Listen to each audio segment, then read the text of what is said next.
Hello everyone, Mr. Happy here, and welcome to Wildstar. Now, some of you may remember me making videos about this game when it came out over a year ago. I expressed that it was a game I was very interested in and that I would like to put on my channel, but nothing ever came to fruition. TLDR, the game wasn't what I expected of it, and I just wasn't having fun when it came out. Since then, they've made quite a few changes, released a few patches, and, most importantly, as of September 29th, 2015, the game is free to play. So, I figured, why not jump back into it, share my thoughts. Has it improved? Has NCSoft and Carbine gone back to the drawing board?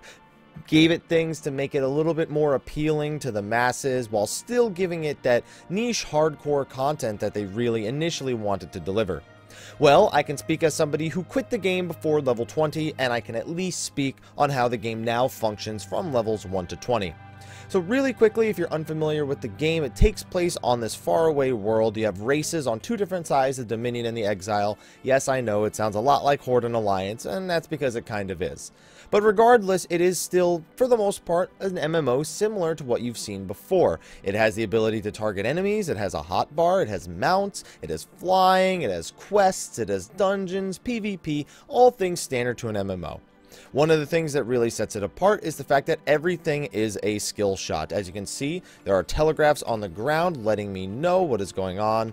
Not for everything, because some of my abilities are a little bit different, but you can get the general gist of the idea. You have to be able to control the direction your character is facing in order to be efficient in this game. And it's something that can make moving around quite frequent. You have the ability to sprint while in battle. You're automatically sprinting when out of battle. You have dodge rolls that can recharge over time and give you little benefits depending on what your specs may be. And of course, you always have crazy mounts, including war pigs, and the ability to double jump. You can't ever complain about double jumping in a game, can you really? Now, the game has a lot of little intricacies I'm not going to go into now. This is not going to be a video covering the basics of the game, but it is going to cover my experiences with the first 20 levels, because originally, it was just unbearably slow when the game first came out, and that was what they were going for. They wanted it to feel very much like vanilla World of Warcraft, where leveling took a long time, took a lot of kills, took a lot of dungeons. It was very, very tight on DPS checks, heal checks, very punishing on tanks if you weren't geared or using your cooldowns properly. It had very little time to move out of abilities, very little learning curve for any new player to really get into it without really wanting to get into it. Now, there's a lot more things that go into it, but I hear that that carries through to the mid-20s and all the way up to level 50, where there used to be this crazy attunement quest, which some of you vanilla WoW players are probably familiar with, that would require a ridiculous amount of effort out of people. So much so that, well, eventually the 40-man raid that the game had got scaled back to 20 people just because of the difficulty of the attunement alone, and of course with the amount of people actually playing the game.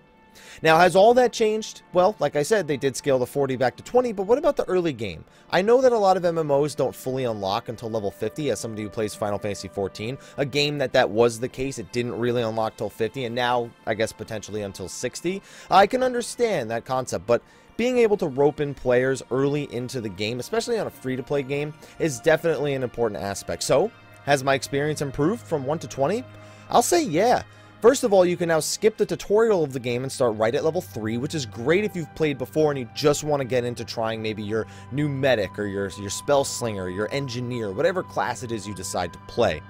It also means that you're only 3 levels away from unlocking your first PvE group content and your first PvP group content in the form of battlegrounds and expeditions. And immediately when you get to those, you'll find that the leveling from them is quite satisfactory. I made it from 6 to 10 in 2 PvP matches, which is a lot. You know, that's a lot of experience points to be getting just from a couple of PvP matches.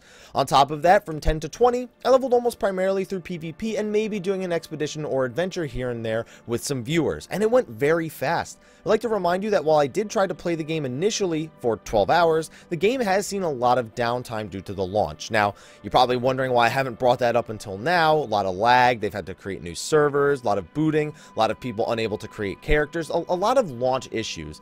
Those of you out there who have experienced MMOs are not unfamiliar to this. And yes, while it is unfortunate it's happening to Wildstar, I lived through, like again, 1.0's launch for Final Fantasy XIV. A Realm Reborn had 90 Ks and 2002 errors, and while it's not acceptable by any means, It is something I've lived through before, and I will not let it take away from the positive experiences I have had going into the game from 1 to 20. And honestly, 1 to 20 was phenomenal. I had tons of fun just PvPing over and over again. Walatiki Temple, Halls of the Bloodsworn, 2 different game modes that I've been able to really enjoy. On top of that, I've really enjoyed learning. In fact, let's go through some of the PvE. Like, for example, expeditions are like 3-man dungeons. They're very easy. They're very quick to get into. Something for sort of a beginner getting into PvE. Adventures, a little harder. They're almost like a pick-your-own-adventure book, where as you're going through, you get to make decisions about the way the story will unfold. That can change the rewards, that can change the bosses that you fight, and how long the dungeon takes. And then you have actual dungeons. The level 21 used to be the first dungeon in the game, Storm Talons, and honestly, that was a point in the game a lot of people quit. It was a very tough first dungeon, especially if you didn't take the time to familiarize yourself with things like interrupt shields and stunning. Things that are very important to not only beating DPS checks, but avoiding instant kill mechanics in the game. Luckily, they added a level 10 dungeon, the Proto Games Academy, with the sole purpose of teaching you these mechanics and then giving you a fight at the end that says, this is what a boss will sort of be like, kind of on an easier scale. We just need you to show us that you understand how to do damage, how to do these interrupt shields, and you should be fine.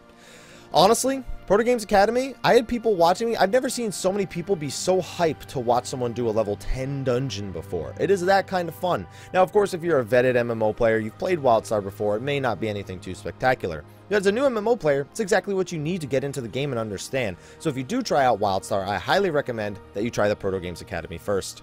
Storm Talon's Lair, I did get to do with a bunch of viewers. I tanked it as my engineer, one of the many classes in the game, and I had a lot of fun. It was really easy for me to understand because I understood the things from the Proto Games Academy and mixed in with my previous MMO knowledge. We managed to get through it after a few hiccups here and there in the beginning, as I realized I didn't have my tank stance on, and I was also in full PvP gear, which you definitely don't want to do.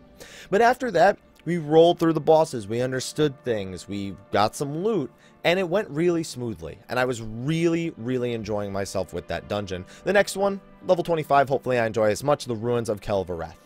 Then, of course, PvP, we have Battlegrounds, Walatiki Temple, sort of like Capture the Flag, more akin to, I guess, Eye of the Storm in World of Warcraft, where there's an objective in the middle of the map.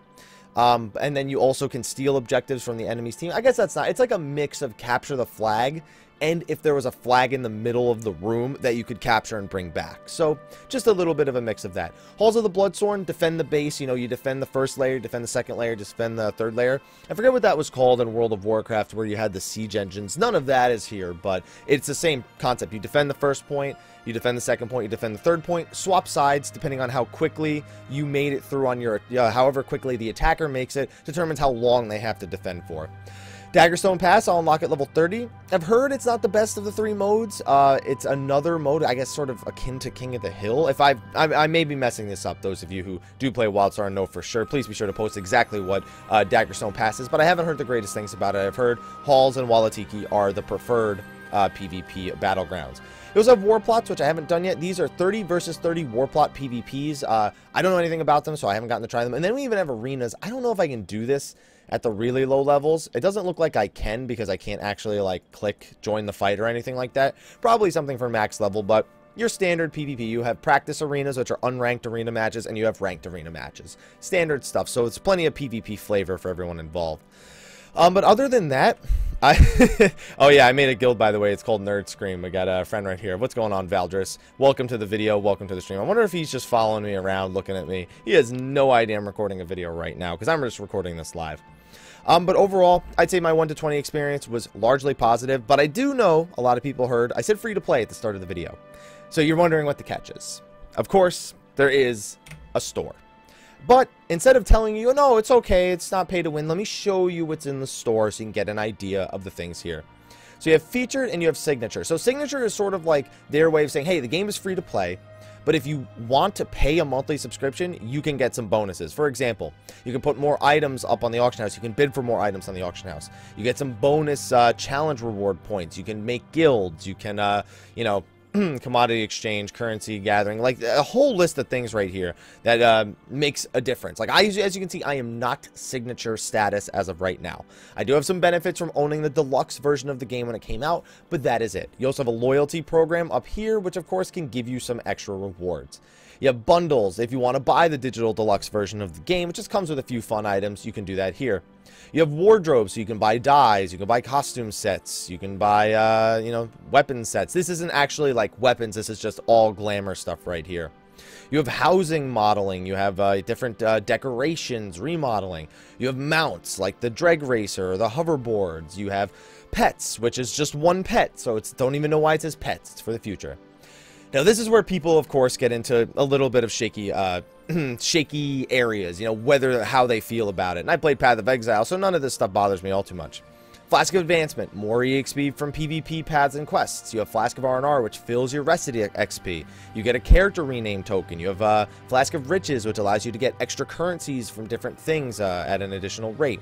You have a personal banking terminal with a one-time use. You have Flask of Fame, which gives you reputation gains. You have rune crafting stations. You have challenge reward points. And you also have extra materials from harvesting.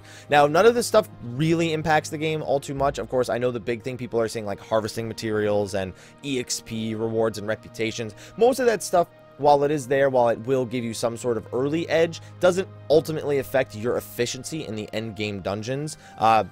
It's pretty much just pay for convenience. That's the ultimate way to put it at this point. I mean, you also have unlocks like more wardrobe displays, you know, increasing the decoration limit in your house, more auction bidding, commodity order list, personal bank slot unlocks. These things are standard in free-to-play MMOs, and I get it. Like, I know me, I'm not like the biggest guy when it comes to stuff like this, and I don't spend money on these things, but I like to make you guys aware of what you're dealing with.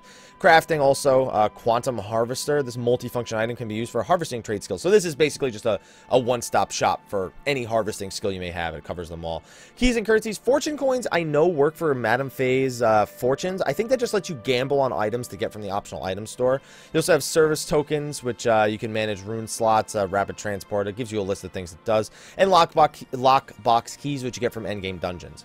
Now, the big thing with the cash shop here is that you don't have to spend money to get these items in the cash shop, with the exception of the fortune coins, which you do actually need to spend real money on.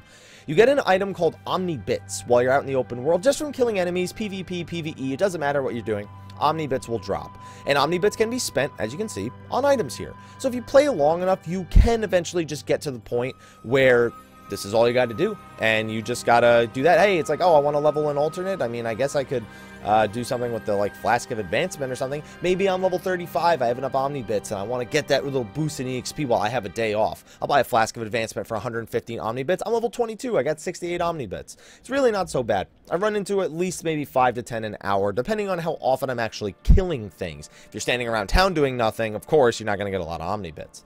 Overall, not the worst store I've seen. Obviously, things like this, again, are shaky territory to talk about whether or not it's acceptable in an MMO to give bonus experience points. But ultimately, without the signature status, I've been doing okay. Don't get me wrong, it's making me wish I had it. 25% more EXP on top of whatever other bonuses it's going to come with. Like, there's quite a few things here.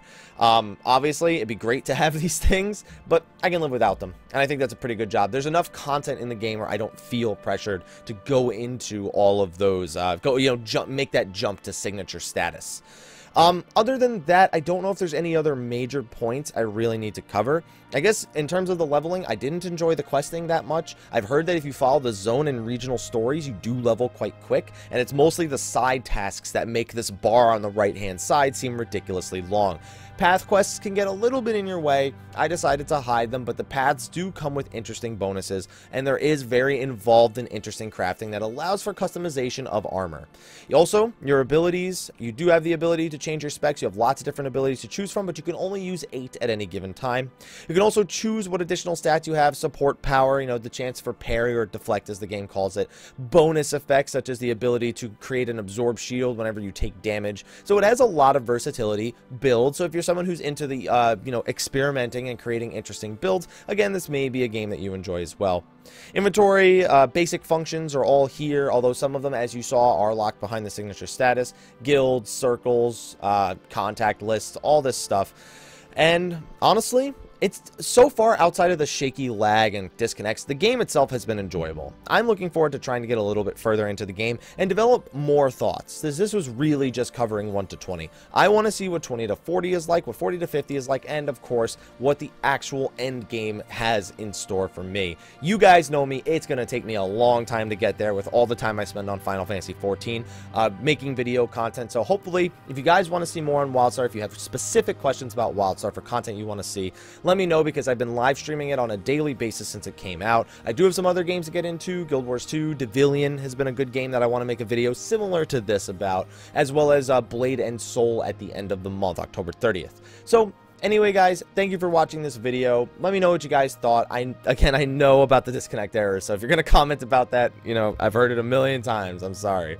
But let me know what you think of the gameplay itself. I guess one thing I should have maybe spoken about was the colors. As somebody who is colorblind, the game does have some systems. It has a lot of telegraphs on the ground. In order to see them properly, I've honestly had to change this color to Protanopia, even though I am Tritanopian, and I've had to disable ally telegraphs because they're very hard for me to see. It can be a mess of lights, so if you do have something like if you have, what's the word I'm looking for?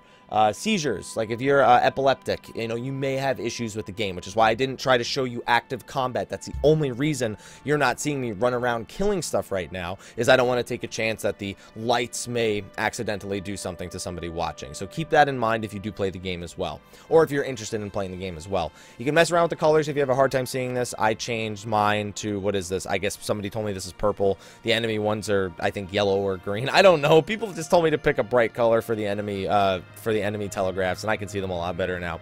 A lot of options to mess around with, a lot of add-ons. Hopefully you can all enjoy that. But again, if you have any specific questions, let me know. I'll make a video about it. Hopefully you guys enjoyed this one, and I'll see you guys in the next one. So until then, guys, take care.